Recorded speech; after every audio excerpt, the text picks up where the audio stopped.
Hello दोस्तों, आप सभी को मेरा प्यार भरा नमस्कार। मैं किरण शर्मा अपने channel home science all in one में आप सभी का स्वागत करती हूँ। आज मैं एक बहुत ही इंटरेस्टिंग टॉपिक के साथ उपस्थित हुई हूँ।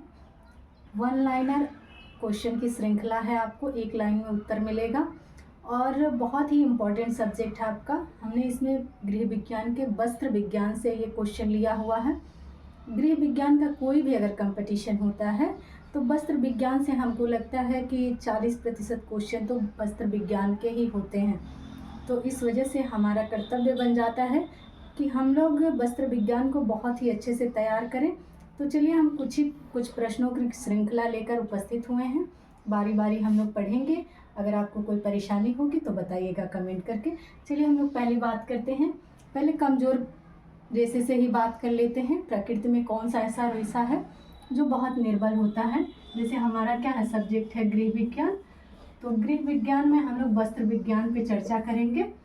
ठीक है, वस्त्र विज्ञान पे चर्चा करेंगे हम लोग। ठीक, पहला हमारा क्वेश्चन है कि ऐसा कौन सा रेशा है, ऐसा कौन सा प्राकृतिक रेशा है, प्राकृतिक रेशा है जो बहुत ही निर्बल होता है, बहुत ही निर्बल होता है, निर्बल होता है या कमजोर होता है, कमजोर होता है। ठीक, तो ऐसे एक बार क्वेश्चन को आप लोग पढ़ लीजिए। क्वेश्चन में है ऐसा कौन सा प्राकृतिक रेशा है जो बहुत ही निर्बल या कमजोर होता है। बहुत कमजोर की बात करें हम लोग तो ऊन ऐसा रेशा है जो बहुत ही कमजोर रेशा है प्राकृतिक रेशा में। तो चलिए, उम्मीद है कि आप लोग को समझ में आ गया होगा कि पहला हमारा क्वेश्चन है ऐसा कौन सा रेशा है जो प्रकृति में पाया जाता है और बहुत ही कमजोर होता है। इसकी प्रकृति जो होती है बहुत कमजोर होती है। तो इसका आंसर होगा ऊन। इसको नोट डाउन भी करते चलिए आप लोग, जो आपके लिए काफ़ी बेनिफिशियल होगा। ठीक है, चलिए हम लोग दूसरे नंबर क्वेश्चन पे चलते हैं। दूसरा नंबर हमारा क्वेश्चन है ऊन से ही रिलेटेड है। फ्लेक्सिबिलिटी की हम लोग बात करेंगे कि ऐसा कौन सा रेशा है जिसमें लचीलापन बहुत ज़्यादा होता है। ठीक है, क्वेश्चन हम लोग लिखते हैं, ऐसा कौन सा रेशा है जिसमें लचीलापन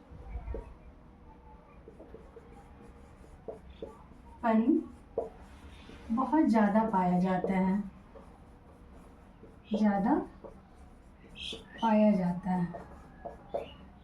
ठीक है, आप लोग देख पा रहे होंगे, अच्छे से दिखाई दे रहा होगा। अगर नहीं दिखाई दे रहा है तो आप कमेंट कर सकते हैं। ठीक है, दिखाई दे रहा होगा मेरे हिसाब से, इधर से सारी चीज़ें सही हैं।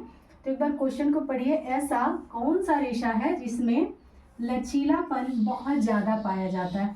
तो इसका भी आंसर ऊन होगा। ऊन में लचीलापन बहुत ज़्यादा पाया जाता है। तो आप लोग इसको नोट डाउन कर लीजिए। इसी तरह हम लोग अगले क्वेश्चन की तरफ बढ़ते हैं। चलिए, हम लोग का कौन सा ये क्वेश्चन है, तीसरा क्वेश्चन है। ठीक है, अगर हम लोग कमजोरी की बात करेंगे, ठीक है, कमजोरी की बात करेंगे, ऊन ऐसा रेशा है, तो लिखेंगे अगर भिगोने पर, भिगोने पर कौन सा प्राकृतिक रेशा है जो कमजोर हो जाता है, कमजोर हो जाता है। ठीक, आप लोग देख पा रहे होंगे। एक बार क्वेश्चन में पढ़िए, भिगोने पर, ठीक है, यहाँ पे पर, ठीक है, भिगोने पर कौन सा प्राकृतिक रेशा है जो कमजोर हो जाता है। यानी कि जो पानी के संपर्क में आता है तो क्या होता है, ऑटोमेटिक वो कमजोर हो जाता है। तो ऐसा कौन सा रेशा है, तो ऊन रेशा इसका आंसर होगा कि ऊन रेशा जो है भिगोने पे क्या होता है, कमजोर हो जाता है। तो हम लोग चलिए बात कर लेते हैं, आगे बढ़ते हैं। ठीक है, उम्मीद है कि आप लोग को चीज़ें समझ में आ रही होंगी। आगे बढ़ते हैं, हम लोग बात करते हैं, अगर ऊन की बात कर लें तो प्रतिशत की भी बात कर ले रहे हैं कि कितने प्रतिशत तक कमजोर हो जाता है। ठीक है, ऊन जो होता है, ऊन पानी में भीगने पर, पानी में भीगने पर कितने प्रतिशत तक कमजोर हो सकता है? ठीक, अब 40%, 40% तक कमजोर हो जाता है, कमजोर हो जाता है। याद रखिएगा, कॉम्पिटिटिव एग्जाम में ये सारी चीज़ें आई हुई हैं, पहले आपके एग्जाम में पूछी गई चीज़ें हैं, और एक बार पुनः आप रिवीजन कर लीजिए, जिससे आपको क्या होगी, कई सारे एग्जाम्स आ रहे हैं आप लोगों के एग्जाम में। कौन सा एग्जाम चल रहा है इस समय? आपके टीजीटी हैं, पीजीटी हैं, एलटी हैं, जेआईसी हैं।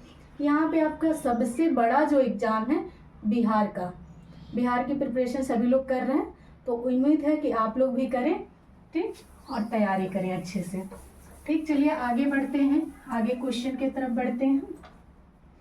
अगर हमेशा पूछा जाता है कि ये रेशे की प्रकृति क्या होती है, रेशा जो होता है ये कैसा रेशा है, तो आप एक क्वेश्चन में आंसर भी दीजिए कि ऊन जो होता है, ऊन प्रोटीन रेशा है। कैसा रेशा है?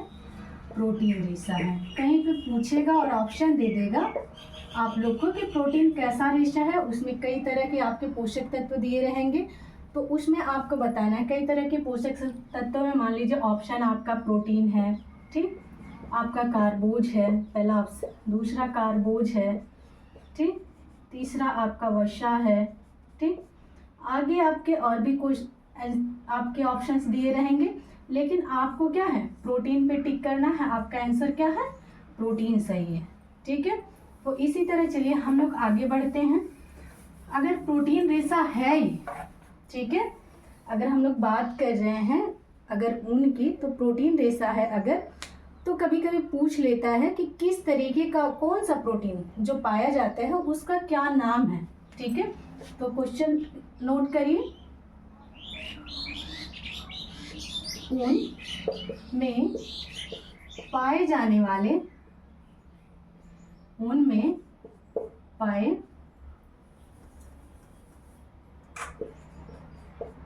पाए जाने वाले प्रोटीन का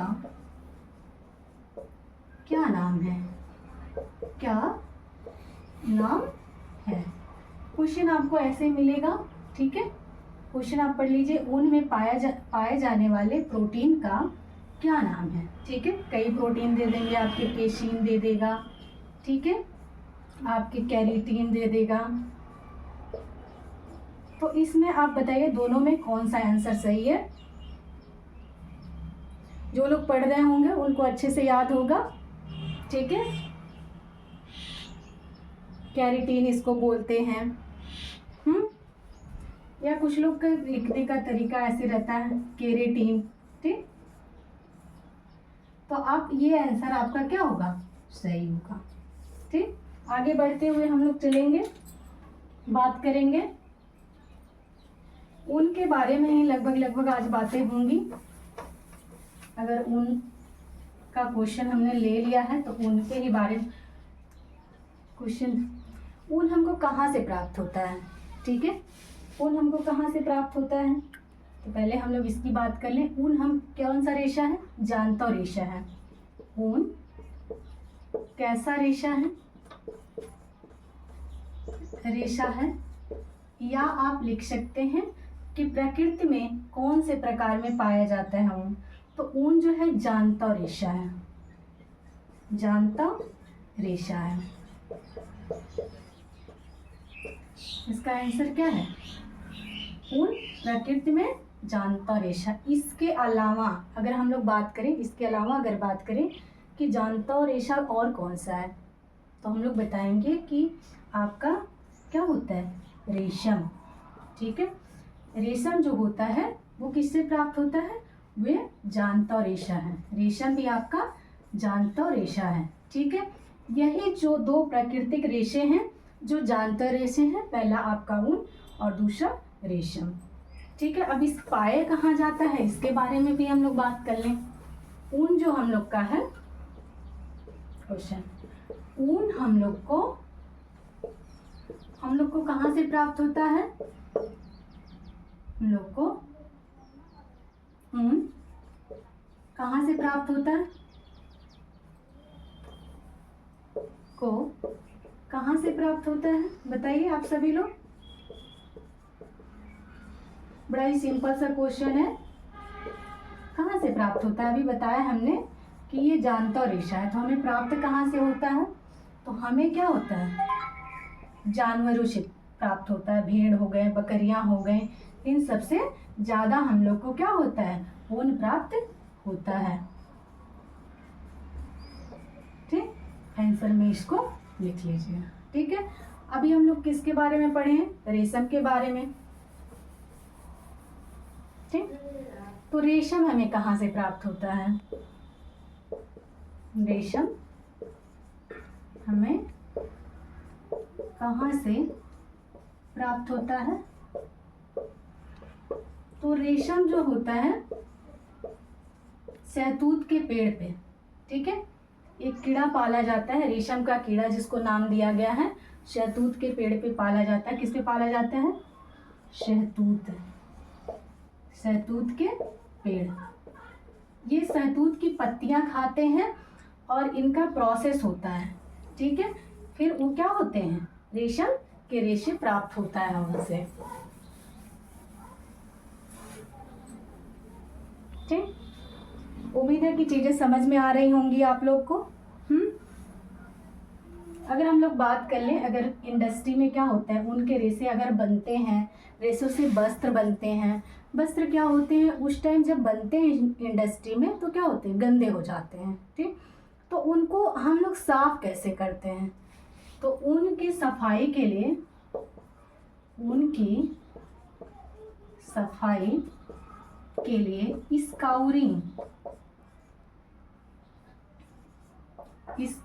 विधि का प्रयोग किया जाता है। विधि का प्रयोग किया जाता है। ये क्वेश्चन कई बार आपके कॉम्पिटिटिव एग्जाम में पूछा गया है, आप लोग इसको अच्छे से याद रखिएगा।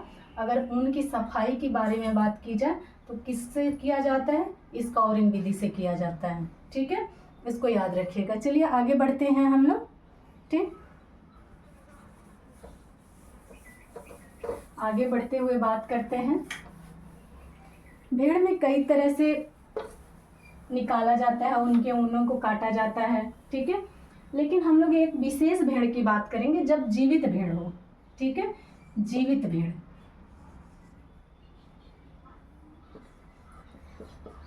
जीवित भेड़ से उतारा गया ऊन, ठीक है, क्या कहलाता है? कहलाता है जीवित भेड़ से उतारा गया ऊन क्या कहलाता है? बताइए, आप लोग को याद है? नहीं याद है तो फ्लीस कहते हैं। इसको क्या कहते हैं? फ्लीस कहते हैं। ठीक, इसका आंसर क्या होगा? जीवित भेड़ से उतारा गया ऊन क्या कहलाता है? फ्लीस कहलाता है। ये कई बार पूछा गया है आपके कंपटीशन में। ठीक है, इसको आप लोग याद कर रखिएगा। इससे बनते कैसे कपड़े हैं? क्वेश्चन लिख लीजिए। फ्लीस, फ्लीस से किस प्रकार के कपड़े बनते हैं? कपड़े बनते हैं। ठीक, तो आप क्वेश्चन पढ़ लीजिए। फ्लीस से किस प्रकार के कपड़े बनते हैं? पहले तो फ्लीस आपने अभी जाना है कि जो जीवित भेड़ रहती है उनके शरीर से जो ऊन उतारा जाता है उनको क्या कहते हैं? फ्लीस कहते हैं। इसको आप लोग याद रखें। फिर उसके बाद क्या हो गया? पूछ रहा है क्वेश्चन कि फ्लीस से किस प्रकार के कपड़े बनते हैं, किस प्रकार के वस्त्र बनते हैं या कपड़े बनते हैं। ठीक है, किस प्रकार के वस्त्र बनते हैं। तो आप आंसर करेंगे कि फ्लीस से गर्म कपड़े बनते हैं। कैसे कपड़े बनते हैं? गर्म वस्त्र बनते हैं। ठीक है, जैसे कोट वगैरह हो गया, ये किससे बनते हैं? ये फ्लीस रेशे से या ऊन से बनते हैं। ठीक है, चलिए आगे बात करेंगे।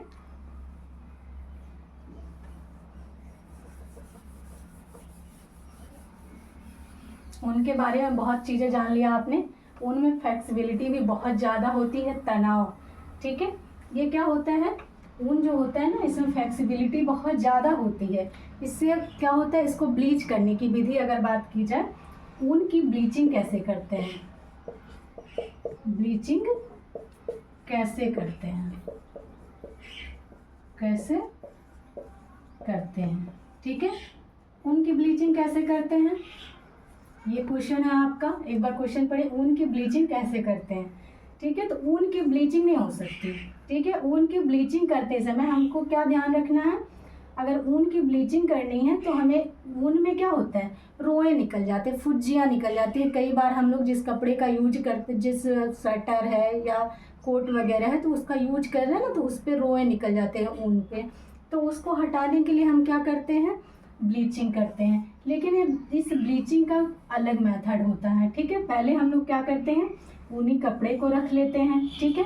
उसके ऊपर से हम क्या करते हैं, कॉटन, थोड़ा नमी रहे उसमें, कॉटन का कपड़ा बिछा देते हैं। ऊपर से हम लोग मध्यम गरम, मध्यम मतलब बहुत ज़्यादा गरम ना हो, ऐसा हम लोग प्रेस चलाते हैं, जिससे क्या होता है, ऊन की ब्लीचिंग हो जाती है, ठीक है। याद रखेंगे आप लोग, ऊन की ब्लीचिंग कैसे की जाती है, इसका मेथड क्या होता है। इसका मेथड होता है कि पहले हम लोग ऊनी कपड़े को रखते हैं, ऊपर से हम लोग सूती, ठीक है, जिसमें नमी थोड़ी हो वैसा कपड़ा रखते हैं, फिर ऊपर से क्या करते हैं, गरम इस्त्री हम लोग चला देते हैं, ठीक है। एक हम लोग मेरिनो भेड़ का नाम आपने सुना होगा, अगर उनकी ही बात हो रही है तो मेरिनो भेड़ का नाम आप लोगों ने सुना होगा। बहुत ही उत्कृष्ट, अगर ऊन की हम लोग बात कर रहे हैं तो सबसे उत्कृष्ट जो ऊन है ना, वो मेरिनो नाम के भेड़ से प्राप्त होता है। कई बार क्वेश्चन भी पूछा गया है कि सबसे अच्छा, ठीक है, ऊन किस भेड़ से प्राप्त होता है, लिख लीजिए, सबसे अच्छा ऊन किस भेड़ से प्राप्त होता है, भेड़ से प्राप्त होता है, ठीक। तो आप आंसर में क्या लिखेंगे, मेरिनो, ठीक है।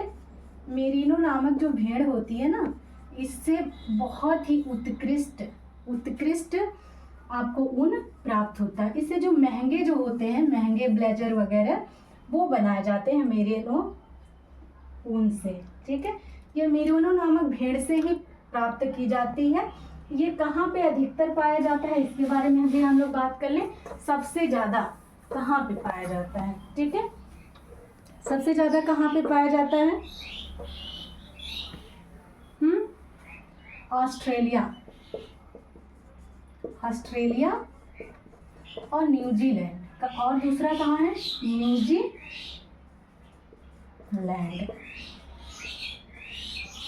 ठीक है। अगर आपकी बात पूछा जाए कि हम मेरिनो भेड़ जो होती है, मेरिनो, ठीक, भेड़ से जो ऊन प्राप्त होता है वो सबसे ज़्यादा कहाँ पाया जाता है, सबसे ज़्यादा कहाँ पाया जाता है, कहाँ पाया जाता है। तो आप आंसर करेंगे फटाफट, ऑस्ट्रेलिया और न्यूजीलैंड, ठीक है। उम्मीद है कि चीज़ें अच्छी लगी होंगी आपको और बहुत अच्छे से चीज़ें समझ भी आई होंगी, ठीक है। अगर कहीं पे भी आपको लग रहा है कि चीज़ें समझ में नहीं आ रही हैं तो आप बताइएगा, कमेंट करिएगा, और भी चीज़ों को सुधार किया जाएगा। और बताइएगा जो भी आपकी रिक्वायरमेंट होगी कि मैम ये क्लासेस चलाइए, तो हम ज़रूर प्रयास करेंगे कि वो क्लासेस चलाएं। आज के लिए बस इतना ही, नमस्कार।